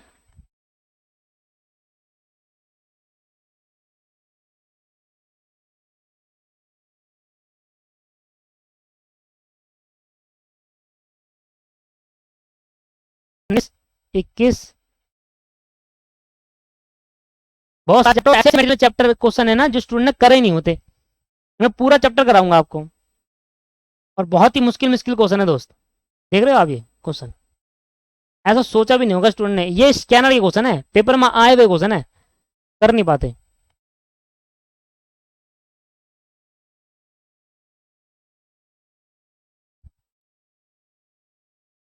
फोर्टी थ्री पे आ गया हूं मैं। 43 क्वेश्चन मटेरियल चैप्टर में, 44। फिर वर्कबुक चालू कर दी, स्कैनर तक 44 तक स्कैनर है, फिर वर्कबुक के क्वेश्चन है। एटलीस्ट 48 क्वेश्चन, 48 क्वेश्चन कर लोगे ना मटेरियल चैप्टर के, भाई मेरी बुक कर लीजिए, बहुत है। 60 तो मिनिमम है, आएंगे ही आएंगे अगर ये कर लिया आपने अच्छे से। उसके बाद की तो आपके ऊपर डिपेंड है कि कितनी मेहनत करते हैं। 48 क्वेश्चन करेंगे मटेरियल चैप्टर में, जैसे इस बार प्रॉमिस करा 34 क्वेश्चन, 48 के 48 क्वेश्चन कराऊंगा। एक एक क्वेश्चन कराऊंगा मैं ही, होमवर्क में नहीं दूंगा, छोड़ूंगा नहीं, एक ही क्वेश्चन मैं ही कराऊंगा। नेक्स्ट क्लास में मिलते हैं। धन्यवाद, thank you very much, bye bye.